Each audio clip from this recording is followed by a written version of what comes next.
Sekejap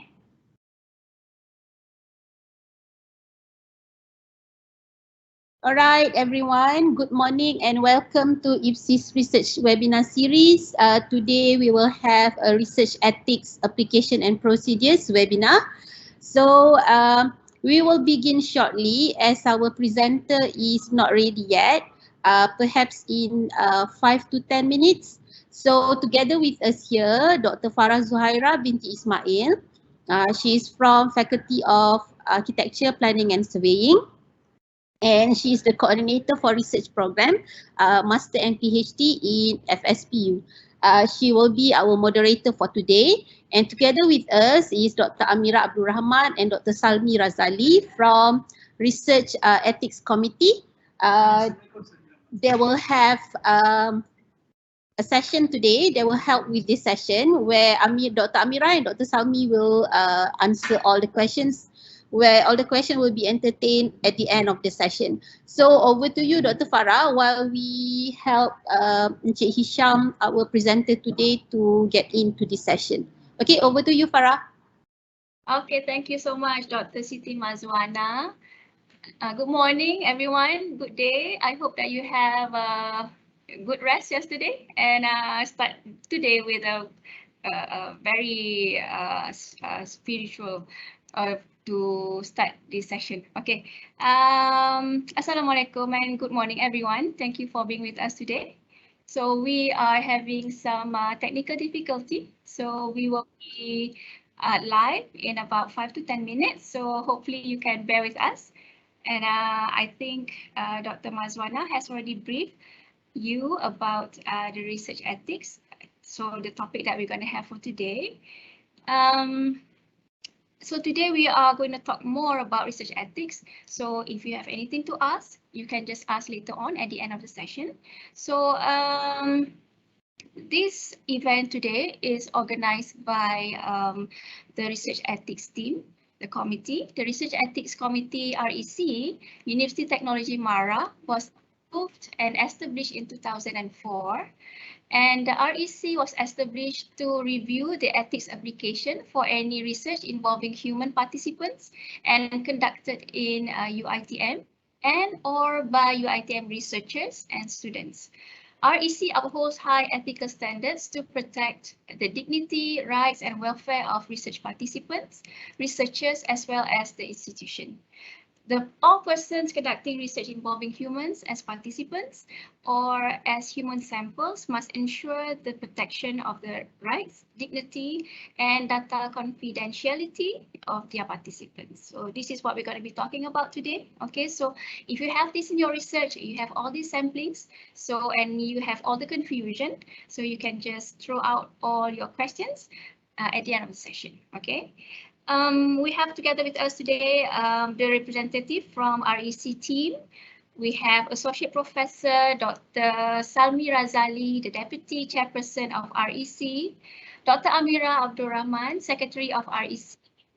And also we have our speaker for today, Mr. Muhammad Hisham Jamari, and he is also the Secretary of REC. Okay, so before I hand this session to our speaker, I would like to read a brief introduction about our speaker for today. Mr. Muhammad Hisham Jamari is a research officer at Research Management Center, RMC, Uitm. He is a product of SM Science, Tuanku Munawir, and he has earned his bachelor's degree in biological sciences, honors from Uitm Arau. He is also a certified Institute Kimia Malaysia licentiate. He has been working in the field of molecular biology, biochemistry, and also bioanalytics. He is currently involved in Research Ethics Committee as the Secretariat, and at the same time, he's also broadening his research interest in ethics. Okay, so without any further ado, I would like to pass the session to Mr. Muhammad Hisham. Over to you, Mr. Muhammad Hisham. Okay, thank you very much, Dr. Farah. I hope everyone can hear me. Yes, loud and clear. Okay, thank you very much. So how about my screen now? Yeah, I can see I'm about to send it to live. All right. Okay. First of all, I would like to say Assalamualaikum and very good morning to everybody. Our organizer from IPSis, Dr. Farah and Dr. Mas, and from our team REC, Dr. Salmi and Dr. Amira. So I'm Hisham Jamari from REC as well, the Secretariat. So the topic today is UITM Research Ethics Application Procedure, and I believe the attendance today is mainly students, postgrad and undergrad program. So we'll see the content. We'll go through first the introduction to research ethics, what, who and why. And then we'll go to how to determine whether you require research ethics approval. And then lastly, how to apply research ethics. Okay, first the introduction. What is research ethics? So in UITM, when we say research ethics, it concerns all the research involving human subjects. So in that note, research ethics approval is required for all research involving human subjects. So what if you have research concerning, animal? So you are not related to our committee or application process today. For that, you need to refer UITM care or animal care. And if it's regard biosafety, it's UITM IBC or Institutional Biosafety Committee. So in short, whenever you do research that involve human subjects, you require research ethics. And then let's see who manage research ethics in UITM. So the main governing body is the Research Ethics Committee. And under the Research Ethics Committee, we have 4 types of ERC, which is Ethics Review Committee. So whether it's college or branch, faculty or center of excellence, you can apply to your respective ERC. So RAC is located at UITM Shah Alam and ERC are located at their respective faculties and localities lah, basically. So when we're talking about REC or ERC, mainly the composition comprises of a chairperson and then committee members and then the secretariat. So the chairperson is someone who leads the committee, basically who makes facilitate in making the decision during the meeting. The committee members are basically the one that are trained to review the application and help in making decision. And then the secretariat, like me, we help to manage and administer all the application and whatnot. Okay, then why there is research ethics? Basically, it is in order to protect your research participants and yourself. So it is vital that you first educate yourself about the relevant ethical principles and guidelines. Design your research in accordance with these principles and guidelines. Obtain the necessary approval before interacting with your participant and continuously put good ethical principles into practice. So these are the 4 main key point for you to remember. Next one, how to determine whether you require research ethics approval.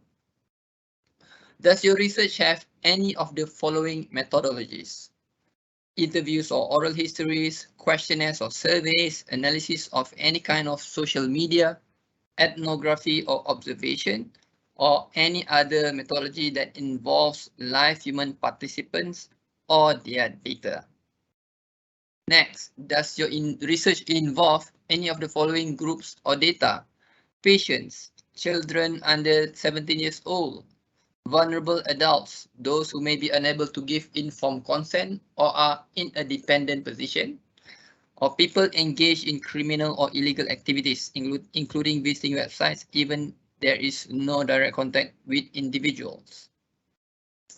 So let's talk about vulnerable group. Who is the people in the vulnerable group? Those people who are less able to protect their own interests, whether they are ill health, or someone who is too young to legally consent to participate, or too old to fully understand the consequences of participation.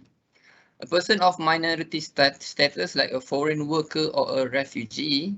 And then finally, a person in a hierarchical structure who feels obliged to do something they may not normally want to. How about secondary data? So sometimes we come across research that deal with secondary data. So it is data that has already been collected or produced through primary sources. So typically these sort of research that deals with secondary data only, they can be exempted. So to be exempted from ethics approval, meaning you only need to apply the ethics approval to the exemption form. The data must be de-identified before releasing to the researcher to remove detail from the information. Typically, sometimes students or researchers do research based on database available online. So these sort of aspects are sorted out already. So these are the kind of data that you need to do. Then second, consent of study subjects can be reasonably presumed. Third, outcomes of the analysis must not allow re-identifying participant. Fourth, use of the data must not result in any damage or distress. So if you look at this aspect, the researcher won't deal with the human participant directly. So all this data seems to be like anonymous. So it can be exempted from research ethics. Although indirectly you're doing human research, but you don't take the primary data, so to speak. Next, does your research require traveling or destination of high risk? For example, a foreign country, especially if there is a travel warning in place. Second, anywhere where you might put yourself at personal risk by visiting or with which you are unfamiliar. And third, any other location you think might be high risk. So perhaps someone wants to do research based on for example, research in war-torn countries. So these kind of things are high risk areas. Okay, then about risk, how to categorize the risk of your research. So you can see if it's minimal risk, meaning you do human contact, but it's minimal risk, it's called expedited review. So under minimal risk, you can see the study does not involve vulnerable population. So let's say you deal with adults rather than you deal with kids underage. And then the study does not involve the collection of stigmatizing information. You don't collect any information that is very private, and if they are made public, it could be detrimental to the subject, to the participant. Next, the study uses anonymized or archived sample. This is like we've just discussed. And then continuing review of studies previously classified under expedited review. And then study protocol amendment that are administrative in nature and do not reflect the study protocol. So these are under minimal risk, and we'll go expedited review, meaning the application process is commonly faster than the rest. Next, we go to full board review. This research possesses more than minimal risk. Research will involve clinical trial of new drug treatment procedures. So this is whenever under the Faculty of Medicine, or when regards with health, typically human are involved, and then it's normally more than minimal risk. Next, study which involves randomized controlled trial and intervention study. And research which involves questionnaire or survey to vulnerable groups. As we said, whenever you do research, let's say how light the topic might be, but whenever it involves this vulnerable group, it will be more than minimal risk. If you do genetic or genomic study, or perhaps any molecular study that involves extraction of the body fluid, so it is under more than minimal risk. And then any other study not fulfilling expedited review criteria. So typically, whenever it's not under minimal risk, it's more than minimal risk. And finally, we'll look into exemption. So exemption is basically the review is very fast. In fact, there's no review. So research that do not involve human participant, human material, or human data that are technically exempted from review. For example, systematic review, meta-analysis. So you might do systematic review based on like a disease, diabetes. Although diabetes is the disease on human, so it is exempted, just like we said earlier regarding secondary data. So whenever you use secondary data, you can apply for exemption. Okay, so finally, do you need ethics approval? So after what we've discussed, to help you decide, you can simply refer to the form or checklist. So you can click on the link after this if you get the slides to help you to know whether you are required to seek ethics approval for your research. So the way we design the form is that whenever you answer whenever you complete the form, you'll be guided as to whether your study is actually minimal risk or more than minimal risk. And of course, you need to discuss your project, your methodologies especially, and the ethical issues concerning your research with your supervisor or lecturer. This is perhaps one of the best way as well to gauge what is the risk category of your research. Okay, if you are required to apply for ethics approval, you should not begin your research until your application have obtained approval. So this is very important. It's unethical to start a human-related research without ethics approval. So always remember, remind your team member, your superiors, your downline, that in order for your research to go as planned, you need to apply for research ethics well in advance. Because sometimes you may have to travel or deal with institutions that require you to produce your ethics approval. So let's say if you don't have it, and then they might not cooperate or allow you to enter their premise and conduct your study, you'll be in a lot of trouble. So we advise you to apply for research ethics 2 months beforehand. Okay, how to apply research ethics? So in simple words, application steps: understand the guidelines and manuals. Then you need to download relevant application forms via REC Uitm. We will show you just in a bit. And then you need to complete the application forms, obtain verification from research coordinator. So this is important as well. Once you complete the form, they need to verify it first before it can be reviewed. So there's like 2 layers of sort of like verification plus review. And then submit your form to the right channel. And then perhaps along the process, you'll be required to give presentation, and the reviewer might give feedback and ask you to make some correction. So you can imagine the process can take some time, especially if the correction is a bit long or take time for you to do. So that's why we advise you to apply 2 months in advance. So we can see there's a 2 type of forms. So which forms should you use? There is REC form. So if you remember this structure, yes. Let me show you. Okay, so if you fill up REC forms, we at the main research ethics committee will handle the application forms directly. But if you are required to fill up the ERC form, you'll submit it to your respective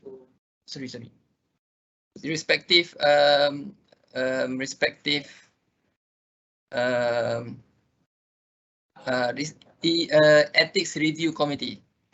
Okay, so who needs to apply using REC forms? Mainly Uitm staff or non-Uitm staff.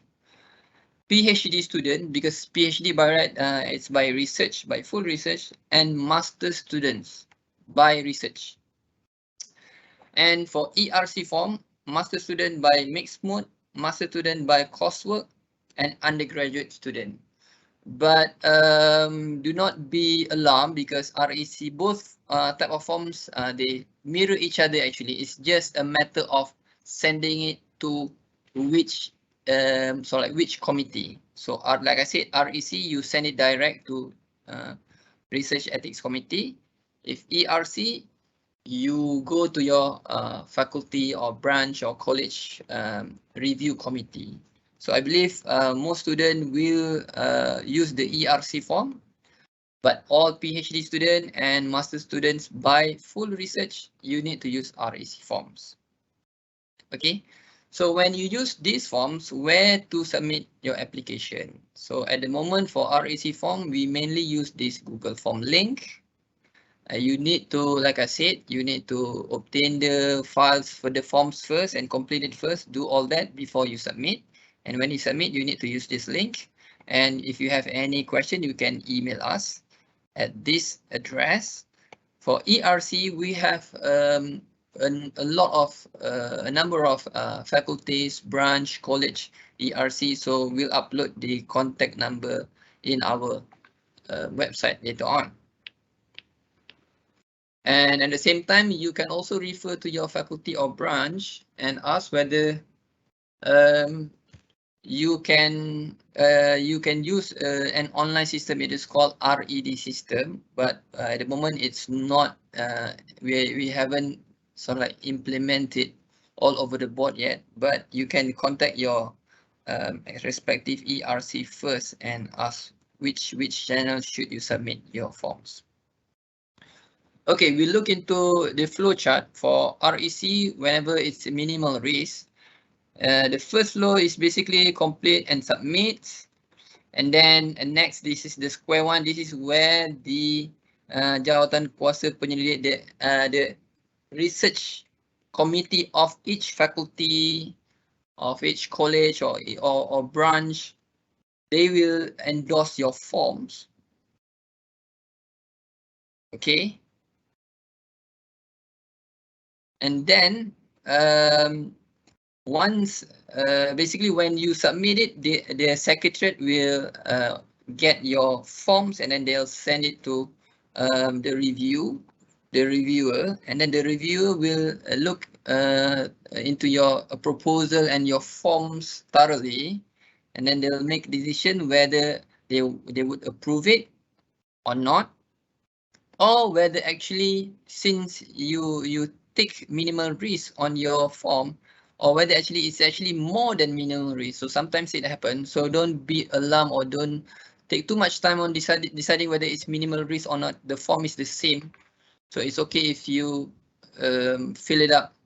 If you misjudge it, it's okay, because the reviews are there to help you determine later on whether it's minimal risk or more than minimal risk.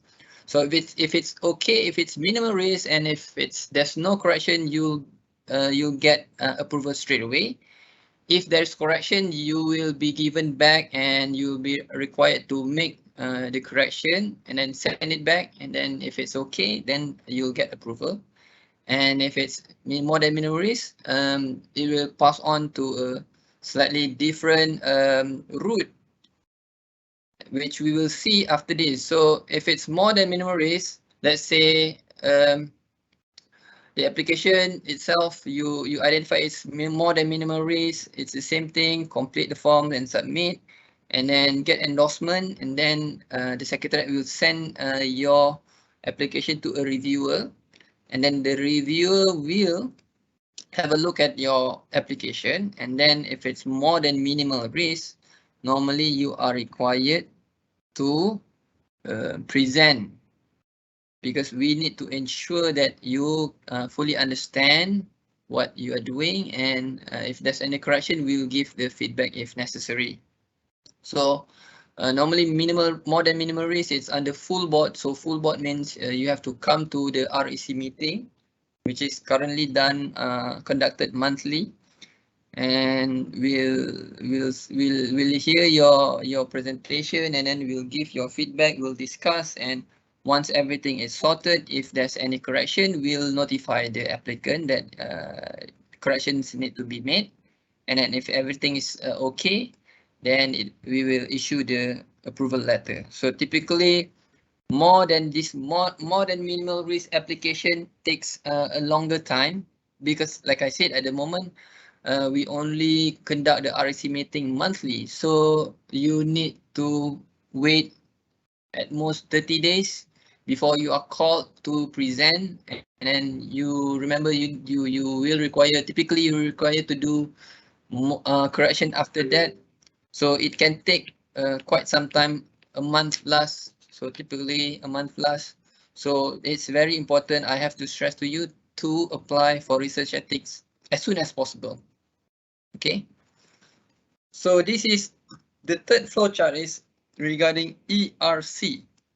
So ERC, typically it starts with perhaps you are required to present your DRP first, and then get approval, and then you can also, along the way, after that, after you have gotten your feedback from your DRP, then only you apply for your ethics, fill up the form. So it can be either way. Sometimes students fill up the form first and then go to your DRP, that is okay as well.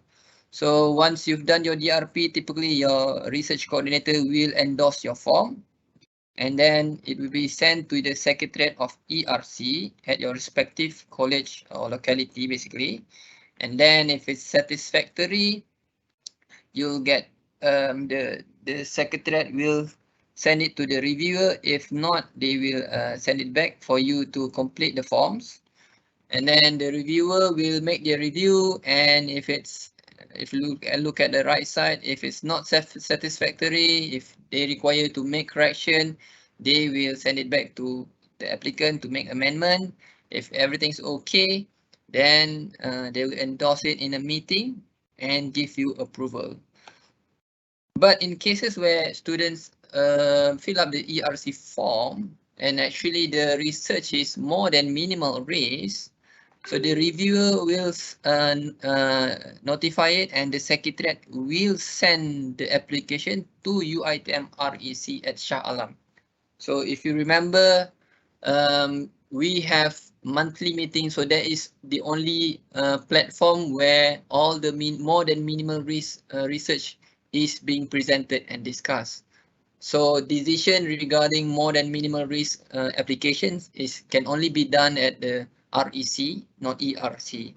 So again, you need to remember, you need to apply as soon as possible. So it might take some time.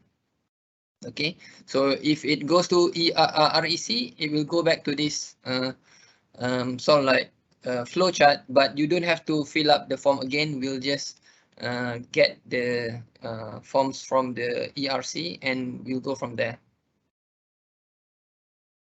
Okay, so regarding application forms or documents, so REC and ERC, like I said, they sort of like mirror each other. So there's very little differences actually.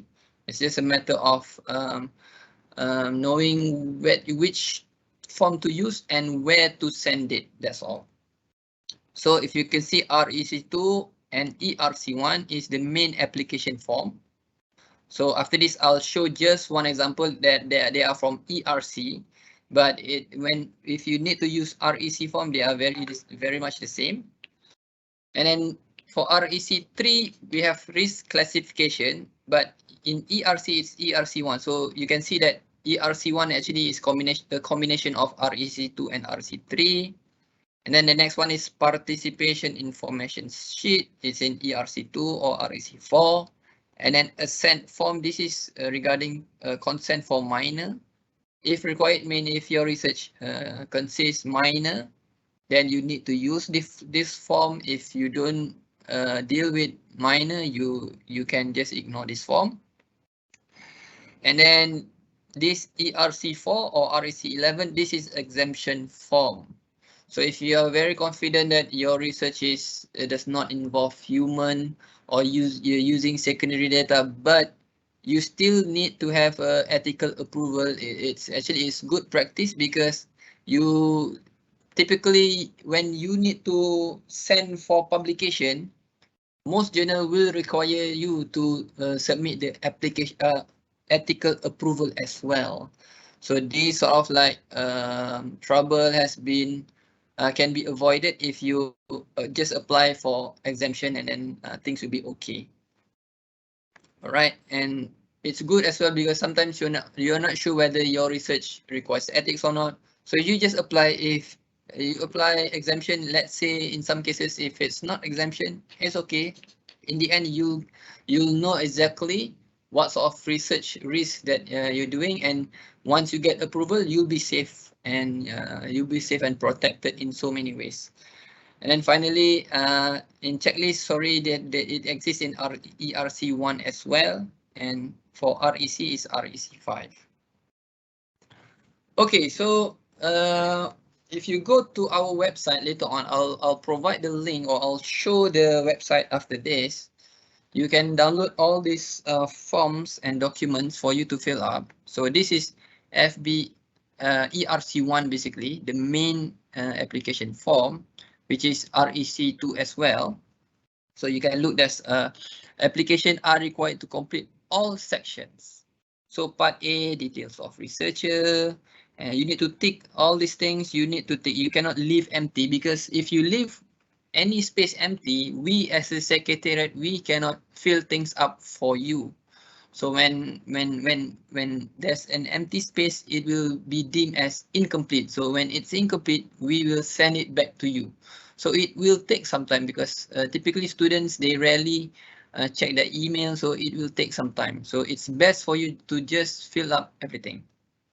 Okay. And part B, research details. So if you have any trouble, consult your supervisors, your lecturers, and then write down the background. This is part B2, all regarding research details, problem statement, references. So I think this shouldn't be much of a trouble, because you already have your proposal, and especially if you have presented your research during your DRP and gotten feedback from the panels there, you should be safe in this part. So it's just a matter of copy paste, research objective. So research benefit 3, 4. Okay, number 4, date of research commencement end. So this is we look into this part, and very particularly, because the date should be after REC approval. So you can't put the date. Let's say you apply today. It's let's say you apply in June, but you put date of research commencement March or even May. So your application form will be rejected and returned back. So you need to put like at least 1 month ahead.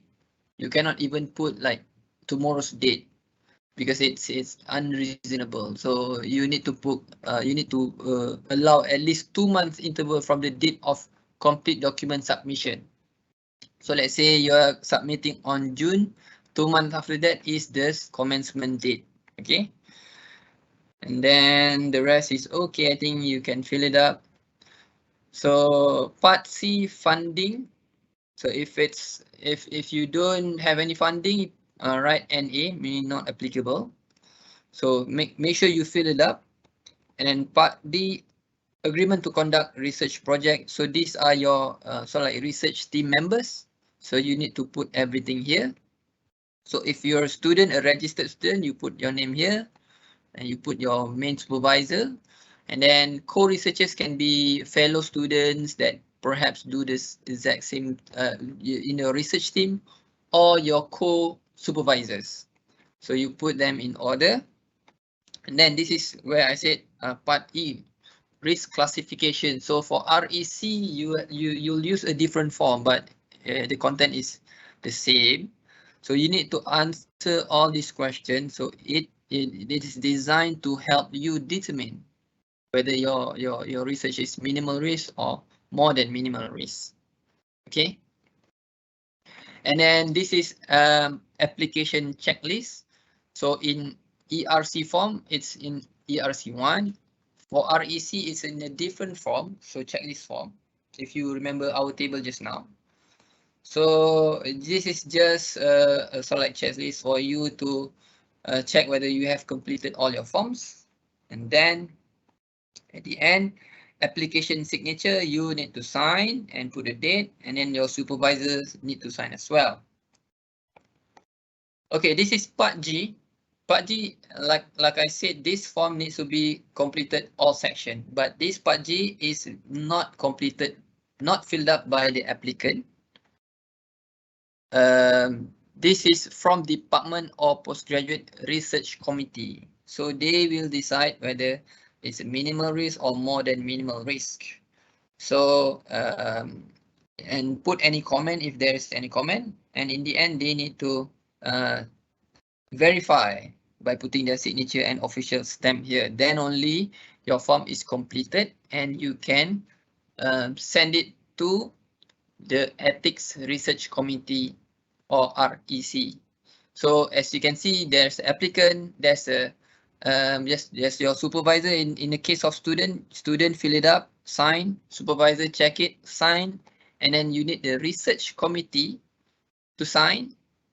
These are the people from your DRP panels typically, or your postgraduate office, and then only you will send it to the ERC, to Secretariat of Ethics Review Committee. So Ethics Review Committee and Research Committee, they in your faculty or branch, they may be the same people. Sometimes they play different the same two roles, but they are different layer of entity. So you need to remember that. Okay. Next, ERC Form 2. This is participant information sheet. So you can see here, research title. This form is bilingual, typically in English and in Malay. And then if the participant information sheet is used to explain to the legal guardian, LAR, of a minor, phrase the sentence using your child instead of you. So if your participant is like stated here, a minor, you need to remember that this information sheet is filled up by their parents, so you need to use the right wording. Okay, and then here provide the name and direct telephone numbers of contact person for the study. So if you basically this form, this ERC2 is a template for you to use, so you need to change things accordingly, fill up accordingly, so that it reflects your study. So you need to put in your contact details here.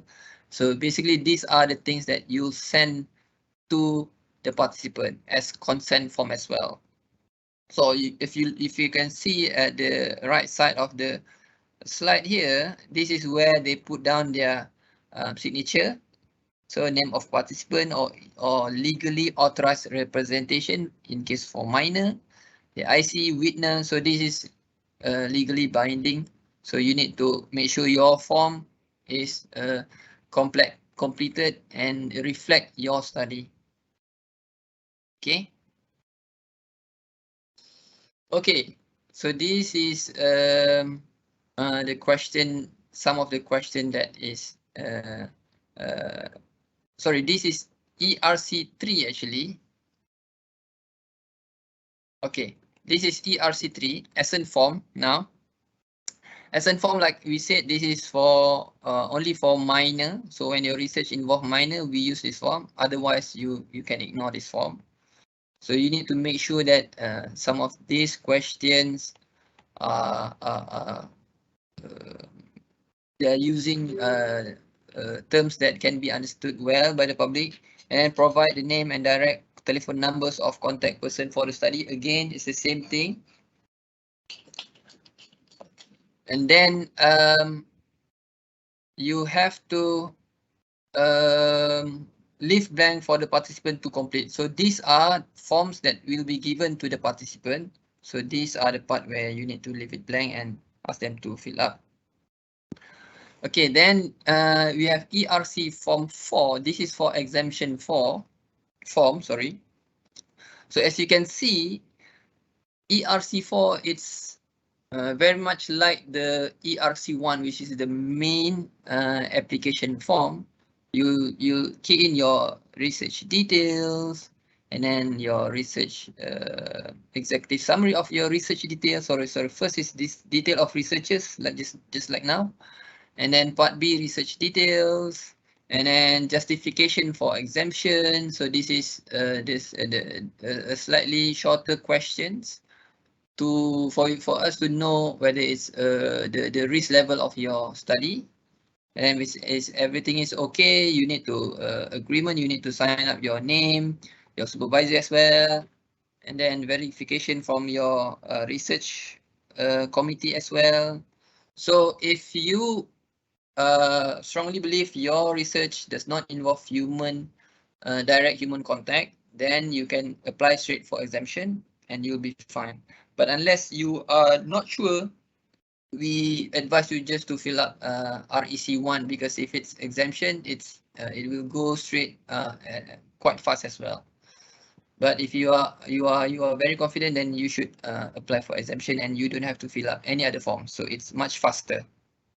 This decision can be consulted with your supervisor and lecturer. I think they would give a better sort of like decision whether to apply straight for exemption or not. Okay, so it's very much like a mini ERC1 form. So it's a very short version. Okay, so we'll now look into the reviewer's role. So let's say you completed your form, you've signed it, and then your supervisor signed it, and then you have done your DRP, and then your localities research committee has verified it and endorsed your form. You send it to the secretariat of either REC or ERC, and they will send your application to a reviewer, and then the reviewer's role is actually to look into the research again and decide whether it's correct, whether it's minimal risk or not, or more than minimal risk, or actually it's exemption. Sometimes it happens. And later on, to make decision whether to give approval or meaning recommend to approve without changes, and or either conditional approval. So sometimes there are minor correction that needs to be made. So we'll typically give around 2 weeks, and then if it's major amendment, 1 week. But normally when we pass the decision to the applicant, especially if it requires amendment or correction, it's up to the applicant how fast they can make the correction. So sometimes you don't need to wait for 2 weeks. If you can do it within a few days, you pass it to the secretariat, and then if the review check it again and everything is okay, you need to will give approval quite fast. So this timeline is basically just a timeline, but it depends very much on the applicant themselves. And the last decision is the worst case. The last case is rejected. So if it's rejected, meaning you need to reapply again. This rarely happens, but it can happen. So if it's rejected for whatever reason, you need to apply again. Okay, so let's look at REC Secretariat. Our secretary and the coordinator of research ethics at RMC is Dr. Amira Abdurrahman. And the secretariat is me, Hisham Jamari, and we are helped by Puan Adila, Puan Raimi Naziha, dan Puan Ainul. So this is our contact number, and you can download the form from our REC website, www.rec.uitm.org. We'll look into the website in a while. So, but the link is here for you to quickly download it. So that's all. But before I end this page today, we'll look at the website. So can you see the website now? I believe you can. So if you go to rec.uitm.org, you can see here under application, you can see if you require REC form, just click at REC forms, and then we have sort of like uploaded all these documents for you to download and fill up. And then if you need to use ERC form, so the link, the page is just next to it. So these are the forms and as well as the flow chart for you to have a look at. So I think that's it from me for now. So I'll pass it to Dr. Farah back. Thank you very much. Thank you so much, Mr. Muhammad Hisham. Okay, so we are now going to take questions. Okay, so question number, can we start with the Q&A session, Mr. Muhammad Hisham, or do you want to take a break for a while to drink some water? I think we can go straight because okay. we have Dr. Amira and Dr. Salmi as well to help out. Yes. Okay, all right. Okay, thank you so much. Okay, so for the Q&A session, we also be having Associate Professor Dr. Salmi and also Dr. Amira will be helping Mr. Muhammad Hisham regarding all your questions. Okay, so I'm going to read question number 1. Question number 1, is it necessary for me to apply research ethics?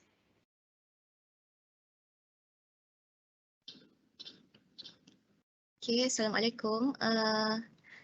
I cannot see the question somehow, but it's okay. So is it necessary for you to apply research ethics? I think Mr. Hisham has described just now which categories who needs to apply for which categories of research that needs to apply for ethics approval from REC.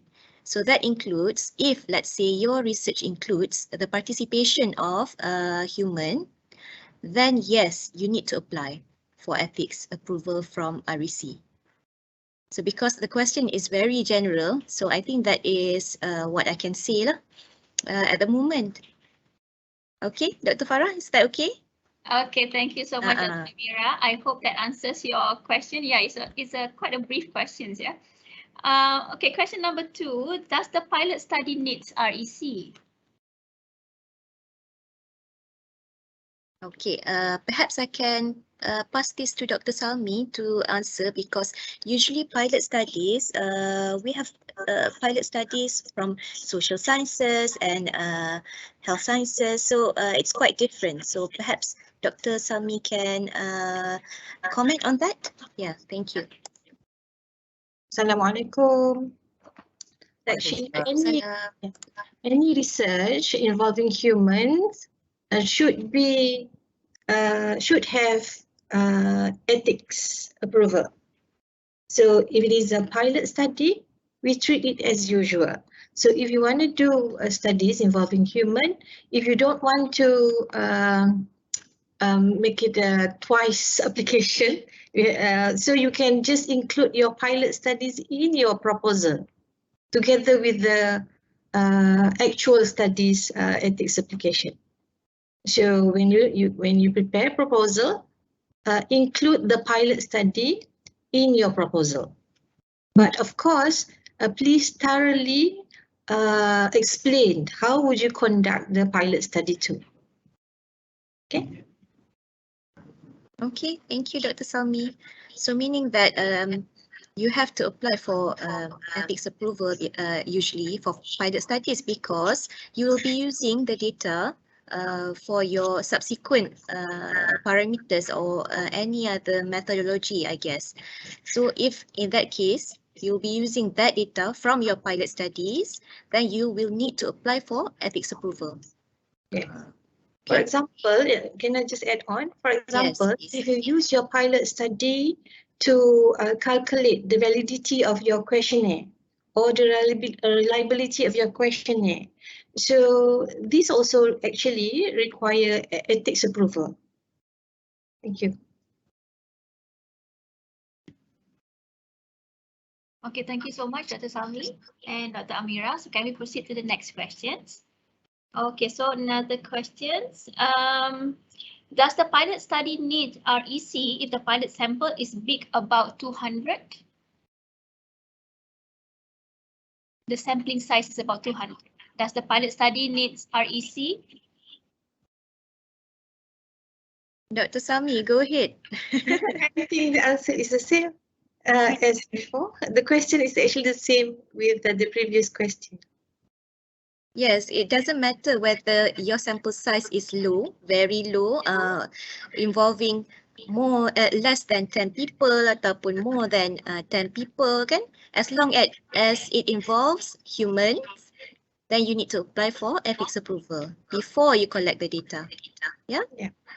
For example, if let's say you do a qualitative research, for example, involving only one particular human being. For example, you are exploring bibliography or details, history of prominent figure in Malaysia, for example. So you should also apply for ethic approval. Okay, thank you, Dr. Sami. So it is clear, it is not about the sampling size, it is about the human contact, right? Okay, the next question. I think this is from the art and design student. Does art and design master's students have to do the research ethics as well? Okay, Dr. Farah, I think we have answered that question before. I mean, in the previous questions, they have asked whether they need to apply for ethics approval or not. So our answer would be the same lah. If art and design student, is it? Yes, art and design student. Okay.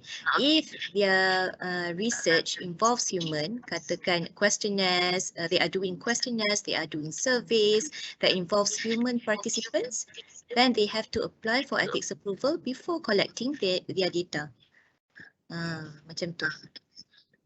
Okay, thank you, Dr. Amira. Okay. I think it's clear. So we have been repeating the questions over and over again in a different form. Yes, that's okay. Right. Okay. The next question: how can we categorize the research as minor categories? Dr. Sami, would you like to go ahead first? It depends on your research. I think just now we have mentioned exemption. If you think, you look at your data and your participants.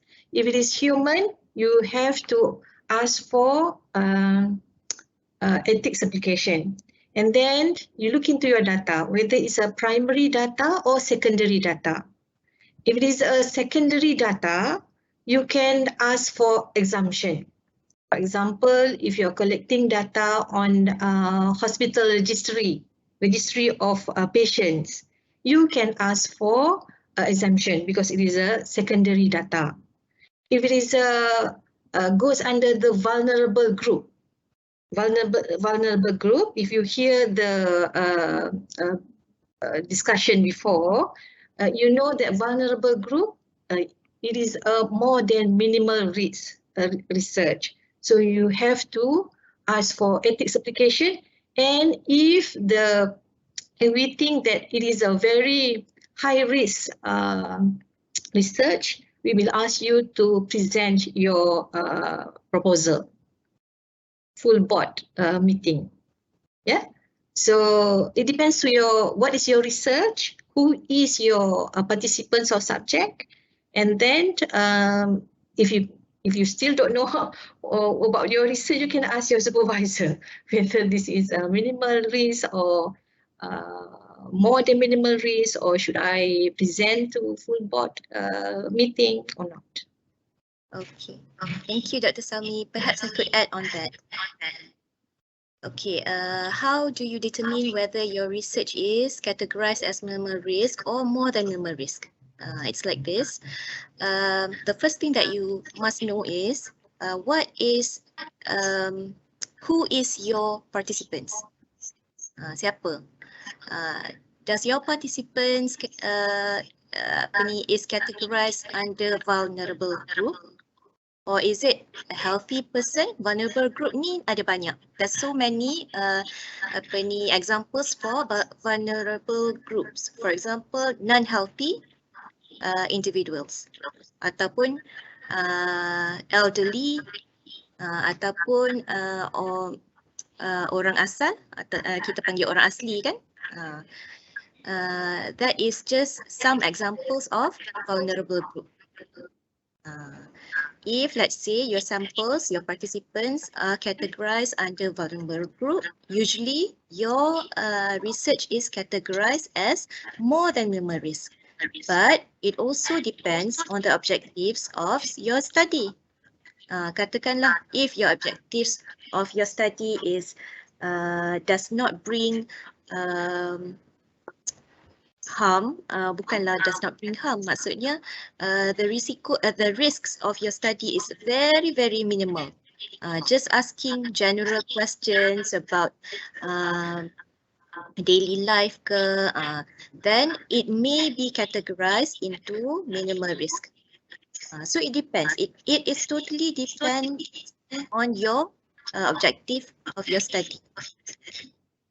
But you don't worry about that because just submit your forms to the research committee of your faculty, and then they will determine or decide which category does your research involved in. Is it minimal risk or more than minimal risk? So they will forward to us if it is more than minimal risk. But that is for coursework and undergraduate studies. If let's say you are postgrad, PhD by research or mixed mode, all applications will be forwarded to us. Yeah. Okay. Okay, thank you for the very comprehensive answer. Okay, on the next question. I just want to publish a paper related to my thesis and I haven't passed the DRP yet. Do I still need to apply the REC?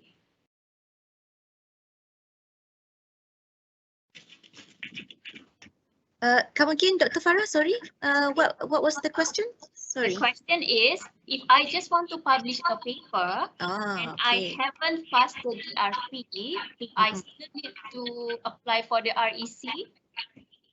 Okay, thank you for the question. So the if let's say I understand that you are at the end of your study, that is you wanted to publish your data, right? So in that case, you have collected your data. So if you have collected your data, you can we cannot give you ethics approval anymore. So you can just publish your data. You don't have to apply for ethics approval anymore if you have collected your data. Because in giving ethics approval, it is not ethical for us to give you approval once you have collected your data. Okay, so ethics approval must be given before data collection. Okay. Can I add a bit, Dr. Amira? Yes, sure, Dr. Sang. If you do PhD, for example, sometimes at the beginning of your journey, you do what we call literature review or narrative review, and you want to publish your narrative review, you want to publish your scoping review. That one you can just publish without ethics approval, because it's just a review of existing data. Is a sort of a it doesn't require any ethics approval. But if you want to publish anything, secondary data of any registry, that one sometimes is require ethics approval. But you can ask for exemption. But if it is involved your data, as Dr. Amirah mentioned just now, that one ethics approval cannot be granted after you have finished your data collection. Ethics approval is only granted after you present your proposal and before you collect your data. Yeah. But if you want to write a paper, just a scoping review, just narrative review, go ahead, no problem. Okay, thank you. It's clear now. Mr. Muhammad Isham, do you want to add on that? Actually, I wanted to say something to what Dr. Salmi has said, because perhaps Dr. Amira tak perasan. I didn't realize that the questioner said I haven't passed the DRP. So I think it's well covered. Okay. Oh, yes. The student hasn't passed the DRP yet, but wanted to publish. Well, yeah, that's true. Okay, Dr. Salmi sorry. has covered it. Yeah. Thank you, Dr. Salmi. So meaning that the student wanted to publish their literature review, then that is fine because it does not involve human. So go back to the basics. If it does not involve humans, then you do not need to apply for ethics approval for your publication. Yeah, thank you. Okay, thank you so much. Okay, another question. It's similar to the previous one, but the scenario is a little bit different. So this time around, the students has already passed the DRP. But the question is, do we need to apply the research ethics before we send the articles to the journals?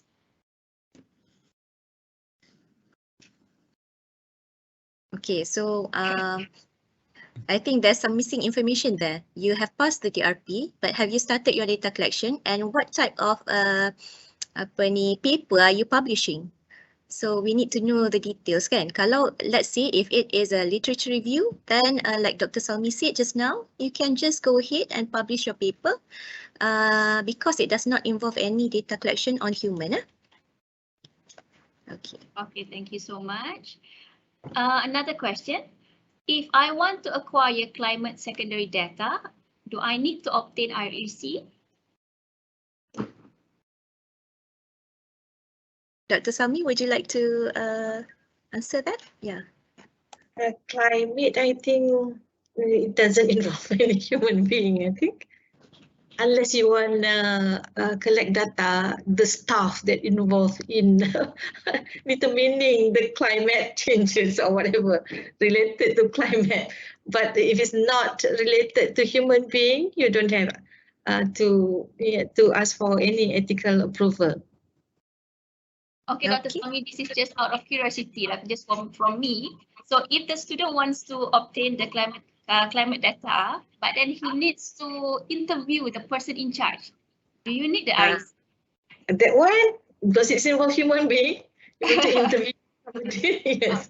Okay. So if the student just email, he wants the data, nothing involved between them, so you don't need any REC, yeah? Yeah. Okay, all right, I hope that clears. Okay, another question. Do we need to obtain the approval if we need to conduct study, research involving associations or societies such as Persatuan Penduduk? So Persatuan Penduduk, it's a group of human beings, correct? And you want to interview members of that association. That one require ethics approval. Okay, so another question. If the pilot study happens in my location in fashion student at Polytechnic, it means, does it mean that I need to submit the REC form to my head department of Polytechnic? Polytechnic. May I know Polytechnic? This one is the Uitm students, or because I'm not sure of the questions. Dr. Salmi, I think this is because our webinar also sometimes joined by other than besides Uitm organization. So perhaps students from different universities also join the session. So maybe this Polytechnic. Could you please repeat the question? Okay, the question is, if the pilot study happens in my location, which is at the fashion students at Polytechnic, does it mean that I need to submit the REC form to my head department of Polytechnic? Dr. Amira, please help me with this. Because the students is actually a Polytechnic students outside UITM, actually, if the polytechnic itself have a proper ethical committee, she also have to seek for ethical committee in the polytechnic. I'm not very sure with that. Tamira, help me please. Okay, so based on the question that Dr. Farah has posed just now, what I understand is that the student is not registered under UITM. Is that so, Dr. Farah? The student is not registered under UITM, yeah? Based on the question. I think so. Or yeah, it's like this, Doctor. Maybe she is a student in UITM, but her subject or her respondent is student in Polytechnic Fashion and Design, something like that. Okay, understood. Okay, so that is two different scenario lah. If let's say you are a UITM student registered under UITM kan, and you are doing your study or your research on participants outside of UITM, it doesn't matter lah kat mana, polytechnic ke, hospital ke, rumah kebajikan ke, you need to apply for ethics approval from UITM, not from the place lah, from the place of that you wanted to go to. The research ethics application would be from us, UITM, GEP ataupun ERC, yeah. But you may need to apply for apa kita panggil kebenaran ya. Permission ya. You may need to apply for permission from the polytechnic or wherever that you wanted to conduct your study lah. But the ethics approval you must apply from us, GEP UITM, because you are a student registered under UITM. Okay, is that clear? Okay ke? Yes, Dr. Sami, you're muted. Yeah, Dr. Sami, you're muted. Mic kena on, Doktor. Alright. Sekali lagi, Doktor. Termute balik. Okay, Doctor. Sorry. If let's say you want to conduct a study and your participants is from Ministry of Health, whoever from Ministry of Health, you have to get the ethical approval from Ministry of Health. Yeah, so you have to fill up the NMRR form and get the approval from CRC. Yeah. Thank you. Yes, I agree. So that is another process lah. But your first step is to apply for ethics approval from us dulu. Actually, you can do it together with the application from us and also the Ministry of Health. So it depends on the type of your study, because I don't want to elaborate more. It would be confusing to students that does not have to apply for ethics approval outside UITM. Okay, so untuk polytechnic tadi, for the polytechnic students, you have to apply for ethics approval from us, and then you have to get permission from the polytechnic. Okay, all right. Okay, thank you. Can we go to the next question? So my questionnaire involved a lot of terms which can be easily translated in Malay. But when I got the comments from the ethics committee to do correction, they asked to do it in Bahasa Melayu too, which is I will not use questionnaire in Malay for my respondents because all my target respondents in group or professional teams. So do I need to submit questionnaire in Malay, although it is not necessary for me to use it? Okay, thank you. So there's 2 points there that I can gather lah. You wanted to collect your samples from professional individuals. Professionals meaning that we know that they all understood English language very well. So another thing is that you said that you won't be you won't be asking questions ataupun doing a survey or interview them in Malay at all. So I think that you may not have to submit the Malay version, but you have to justify. So you have to justify in your REC2 that you are not going to use the Malay forms because what? The justification must be sound lah. Bukan hanya kerana not only because you don't want to translate all the questions ataupun all the participants information sheet to Malay language. That is not a sound justification, so it must be sound. For example, you are interviewing professionals, so they all can converse in English very well. So that would be your justification lah, I think. But perhaps Dr. Salmi wanted to add more, yeah, on that. Yeah, I agree actually. Yeah, if let's say your participants are not only Malay, Indians, Chinese, you can also add on that questionnaire that you have translated. Not only in this case that you don't want to have a questionnaire in Bahasa Malaysia, but if you have Chinese and Indians language, so you can also add on, and not only want to use English version. Yeah. Okay. Okay, thank you. These questions, I think we have mentioned it before, but I just want to read it again. Does REC required to be applied before or after the DRP session? Okay. The REC approval, the REC application, yeah. We highly recommend for you to apply after your DRP session lah.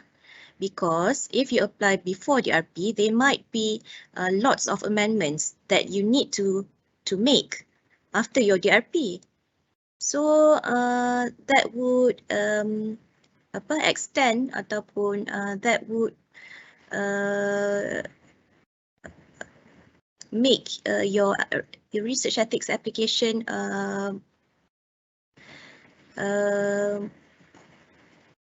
how do I say that? Sorry, blank. If let's say you apply before your DRP, you may need to do a lot of amendment after your DRP, and perhaps your supervisor wanted to do certain amendments on your proposal after the DRP. So that would bring some troubles and some problems because you need to amend your REC forms. So instead of doing that, you can apply after your proposal has firmed up. After your proposal is good enough to apply, because we are afraid that the reviewer would have a lot of comment on your applications if you apply before your DRP. Because sometimes students apply before DRP, the objectives are not clear, the methodology is very vague, so we don't want that because that would delay your ethics application process. So it would go back and forth to the reviewer perhaps more than 2 times. So we don't want that. We want to cut short the time. So please apply after your DRP if possible. Unless you are really sure that your proposal is firm enough, your objectives is clear enough, your justification and methodology is sound enough, then and your supervisor endorses that you apply before your DRP session, then that's fine with us. Yeah. Okay, I hope that answers the question, Dr. Farah. So back to you. Okay, thank you. Okay, so we move on to the next question. Hi, my study is related to human participation indirectly. It is just, I'm going to collect data based on students, users, interaction, activity in MOOCs recorded in the log data. So my question is it possible to apply for exemption? So this is in the MOOC, the MOOC, our MOOC. So it doesn't involve participation with human directly, so it's indirectly. So based on the student users interaction activity in the MOOC itself, in the log data. So can the students apply for exemption? Is that considered as secondary data, Dr. Salmi? I'm not very sure of what does it mean with log in data just now. What does it mean by log data? Yeah. Uh, Is it the feedback from the students from the MOOC courses? I think this student is using the data which he or she obtained from the log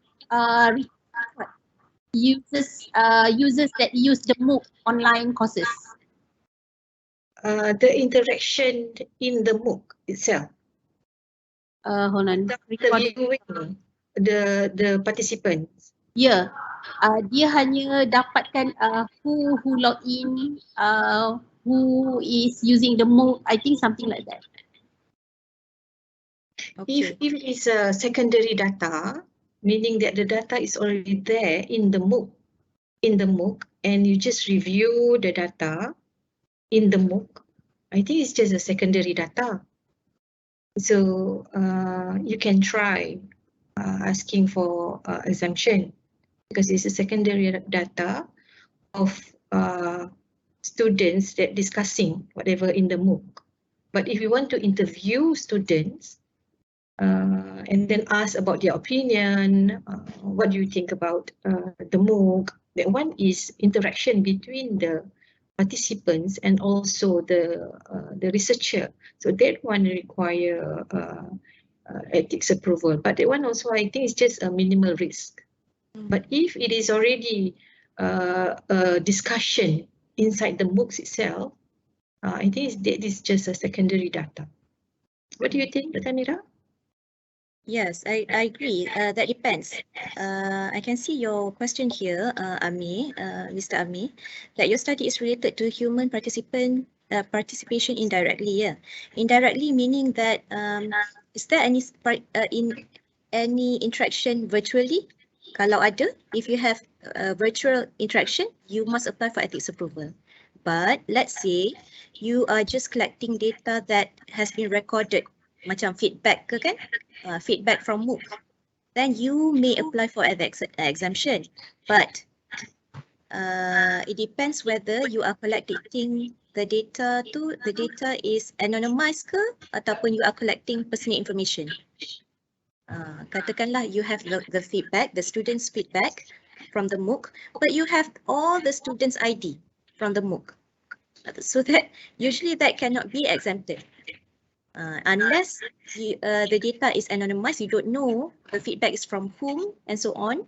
You just know that the feedback is from year 1 students, but you don't know who.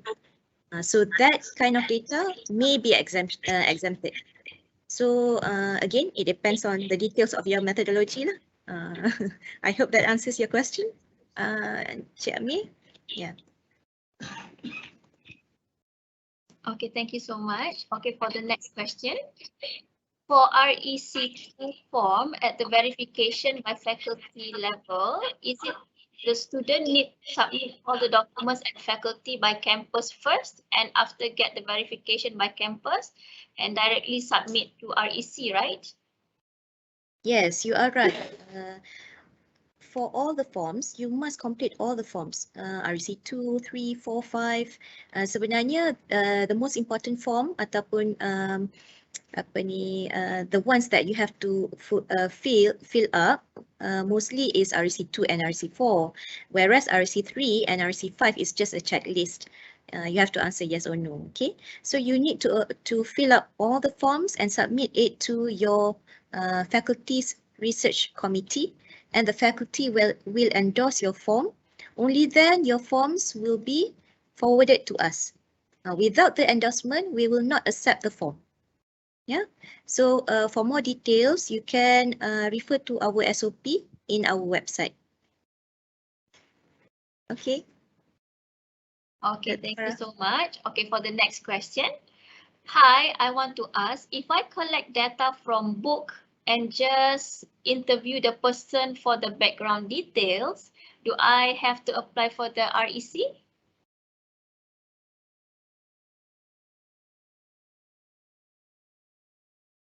Interview the person, is it the author?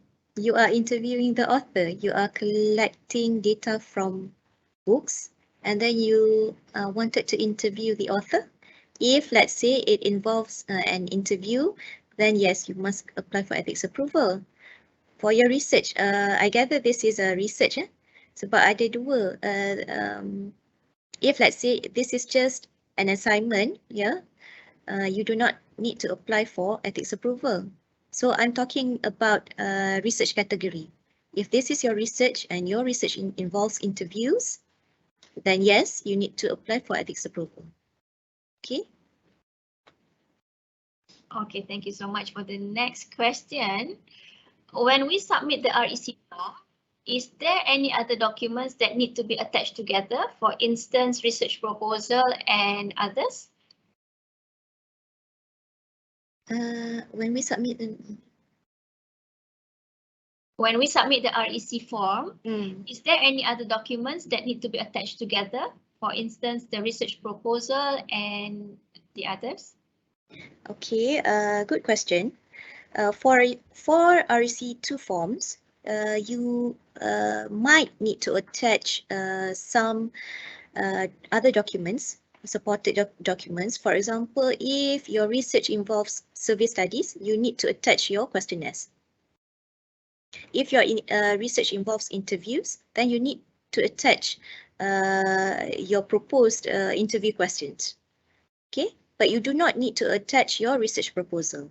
But if you are applying for exemption, then that is a different form. Biasanya we use REC 11 form for exemption.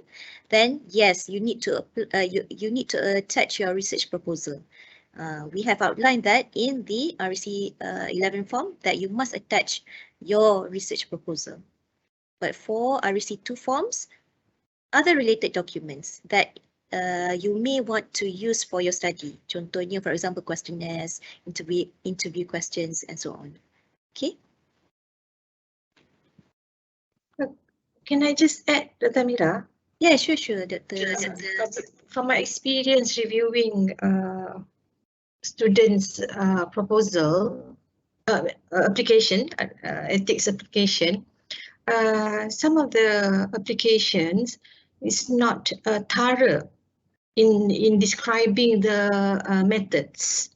So they just put, for example, I'm going to conduct a quantitative research without mentioning properly the methodology in details. What are the fieldworks activities? So what is in detail, what they will do during the data collection, preliminary process, pilot studies. They just put their quantitative research. That one is not enough. So perhaps just attaching the proposal itself, I don't think reviewer will read your proposal, because your proposal might be 34 pages of the RP proposal, and reviewer don't have time. Yeah, the reviewers are very busy out there. They also lecturer, so they don't have times to read your thick proposal. So you have to cut and paste thoroughly all the methods that you have written in your proposal into the ethics form, yeah, ethics REC2 application form. So please do not think that when you attach the proposal in your application that the reviewers will read your proposal. Yeah, so we will read the REC form, and if you put only summary of your methods, you will have the comment from the reviewer. So you have to make an amendment to your REC form. So it is very important for you to cut and paste whatever in your proposal into the form. Yeah. Similarly, not only quantitative research. I have experience reviewing qualitative research, for example. A student just put there, I want to do a qualitative research. Qualitative research, there are so many types of qualitative research. For example, phenomenology, case study, archival analysis, ethnography, grounded theory. So you should explain properly the methodology, even though it is a qualitative research, in the REC form. Okay, thank you. Okay, thank you so much. So for the next questions, I have multiple phase of expert interview. The second phase of interview is really depends on the first phase interview. So do I need to apply REC for the second phase interview, even I have already obtained the approval for the first phase interview question? Okay. Okay. So you have 2 phases for your study, but you have applied for the first phase, the first part, and then you you wanted to proceed to the second part. So because you have obtained your approval, please submit to us the amendment. You can just request for amendment on your proposal to REC. So you just add up the second phase of the interview in your research ethics, your previous research ethics application, and submit to us. But you must provide a cover letter. So you can download the cover letter from our website. That is REC 10. The cover letter is labeled as REC 10. Okay, fill up the REC 10, and then state state the additional protocol ataupun additional methodology that you wanted to add on, and we will review it, and if it does not involve a very major amendment, then it should be approved in no time. Yeah, if let's say your the next part of the study involves different objectives, and then a lot of major amendment to your research, then you may need to apply for another ethics approval. But usually, if it is within the same study, it's just minor lah. The additional is we can just approve the additional protocol or methodology. Yeah. But you must submit the amendment that you wanted to do to us, and submit it with the cover letter, REC 10, as well as highlight where do you add the additional protocol in REC 2. Okay, right. Okay, I think this is the last questions. My study will sample 6 universities in my city. Should I get approval from each of them? The real situation is that it is extremely hard to get stamped file from Chinese university.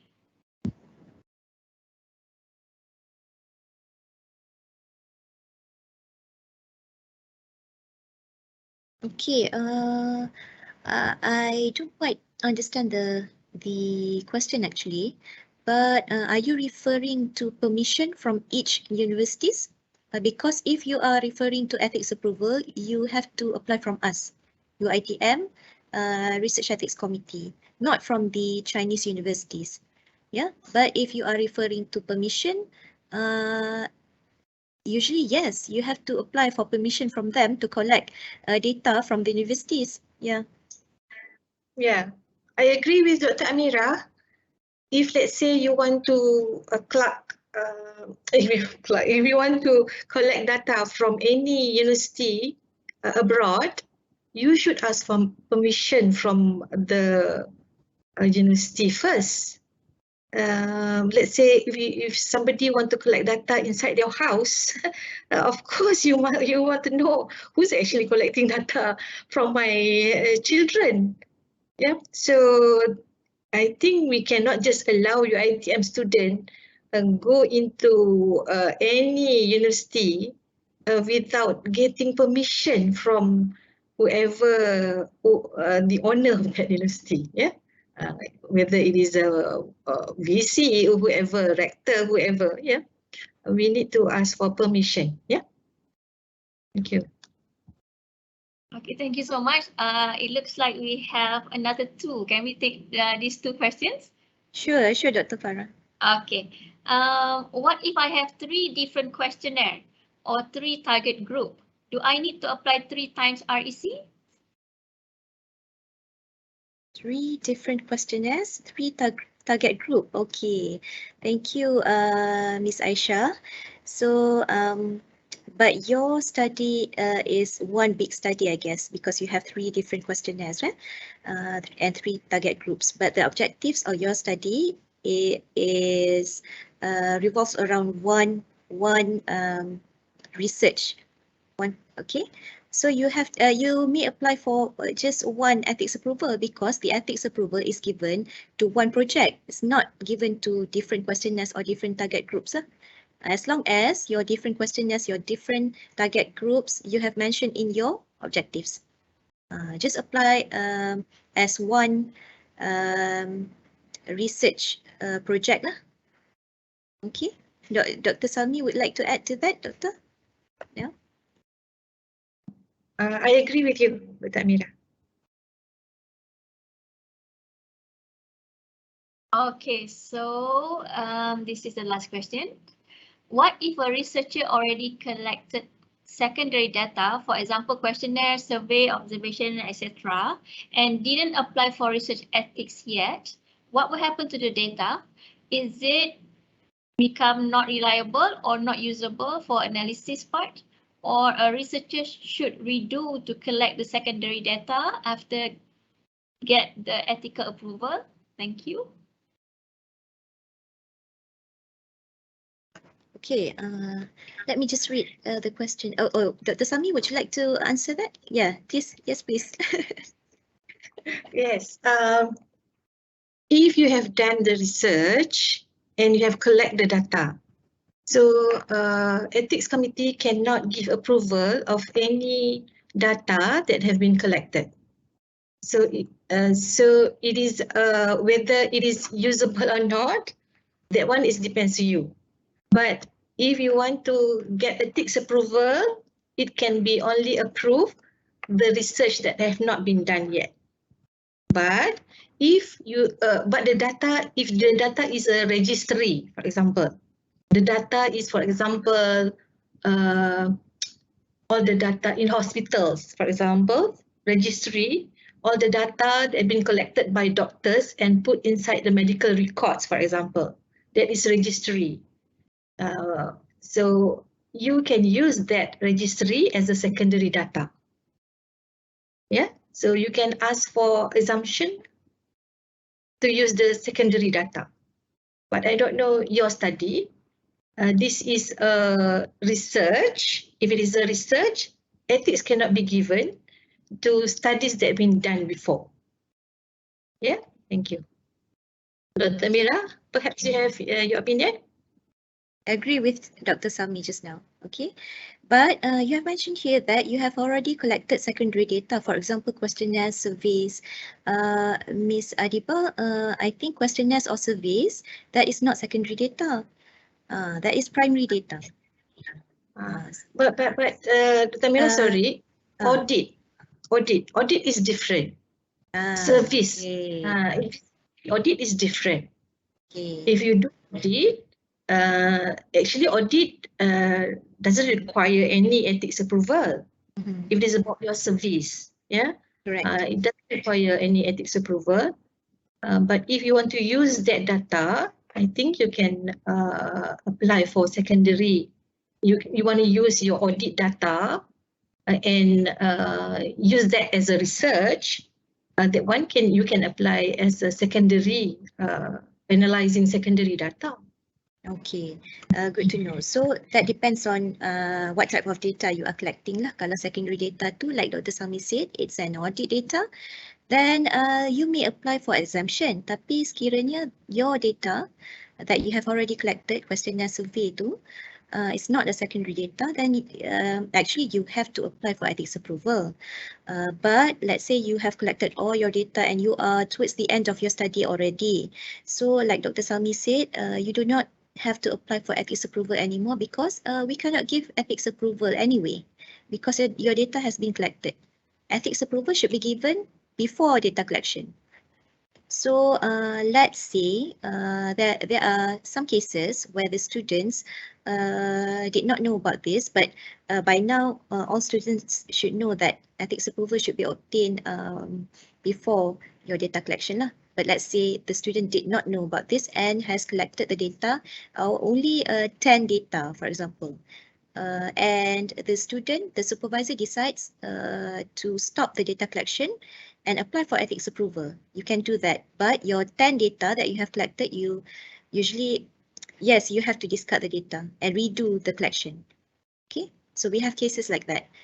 But if you are towards the end, you are everything is done already, then just go ahead. Okay.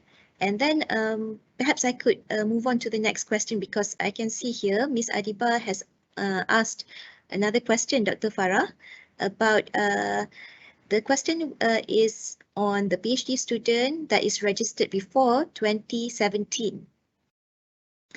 Miss Adiba said that students that have been registered before 2017 did not need to apply for ethics, research ethics.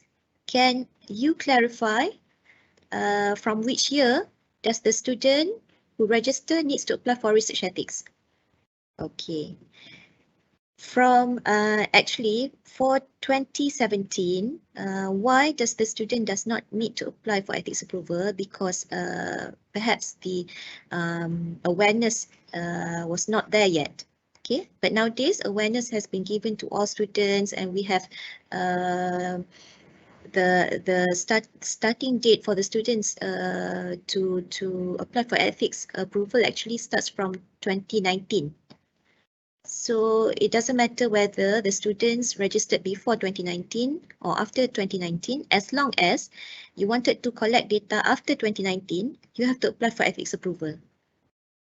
Okay, ethics approval is compulsory for research starting from 2019. Okay, does that answer your question, Ms. Adiba? Tak kisah bila you register, asalkan you wanted to collect your data after 2019, you have to apply for ethics approval. Okay. Okay, thank you so much, Dr. Amira. Thank you so much, Dr. Salmi, for all the answers and clear out all the confusion of the students. Okay, I think we have come to the end of this session. Thank you so much, Mr. Muhammad Hisham, for the talk, and thank you, the REC team, for conducting this very fruitful session, and the students for joining us today. Don't forget to take your attendance. The link is in the chat box, and the IPSis will contact you via email regarding the slides and also the video link. Okay, so I think with that, thank you so much. I hope that we're going to see you in the next session. Thank you again, Dr. Amira, Dr. Salmi, and Mr. Muhammad Hisham, and also our host for today, Dr. Siti Mazwana. Thank you so much. So with that, I think we will end this session. Take care and goodbye, everyone. Thank you everyone. So good luck with your ethics approval application, and thank you to Dr. Farah, especially our invited guest, Associate Professor Dr. Salmi, which is also our Deputy Chair for REC. Yeah? And thank you to Dr. Mazwana and Cik Isham as well. Okay, good luck everyone. Bye. Thank you. Assalamualaikum. Bye.